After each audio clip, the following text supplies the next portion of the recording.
अनंत चतुर्थीनंतर पण गणपती विसर्जन सोहळा असतोय तो म्हणजे कर्नाटक मध्ये. त्यासाठीच भावना आपण चाललेलो आज ममदापूरला, कारण ममदापूरला आपल्याला कार्यक्रम जाता जाता रोडवर अशी माणसं लई थांबलेली, गाड्या त्यांनी सगळ्या थांबलेल्या. मी म्हटलं काय विषय होतं, बघतोय तर काय इथं एक गणेश मूर्ती विसर्जन करत होती आणि मूर्ती एवढी भावानं मोठी होती, त्यासाठी क्रेनच आणलेली नाही. कर्नाटकात गेलोच तर जाऊया म्हणलं अक्कोळला, पण ममदापूरच्या अलीकडेच लागते. मग जाता जाता म्हणलं बाळूमामांचं दर्शन तर घेऊन जाऊया. भावना हे बाळूमामांचं जन्मस्थान आहे, म्हणजे भरपूर लोकांना माहिती आहे, तरी पण म्हणलं सांगूया, कारण मी पण इकडे पहिल्यांदाच आलेलो. 2-3 वेळा कार्यक्रमाला मी इकडे आलेलो, पण इकडे याचा योगच कधी आला. त्यामुळे आज ठरवलेलं जाता जाता पहिला बाळूमामांचं दर्शन घ्यायचं आणि मगच कार्यक्रमाला. मग तिथं आम्ही डायरेक्ट आलो ममदापुरात आल्यावर आपली गाडी इथं अशी पेट्रोल पंपावर होती. जास्त काही वेळ लावला नाही. तिथं आम्ही डायरेक्ट गेलो मंडळाकडे. मंडळाजवळ गेल्यावर चेक तेन झाला, त्यांचं पण सगळं आवरलेलं. मग आम्ही पण कार्यक्रम चालू केला.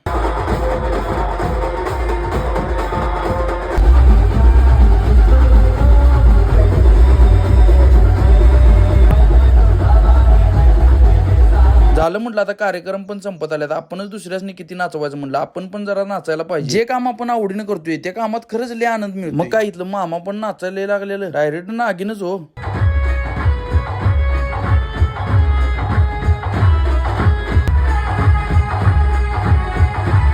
आनंद साजरा करायला वयाची मर्यादा नसते, ते या मामांच्याकडे बघून आज कळालं.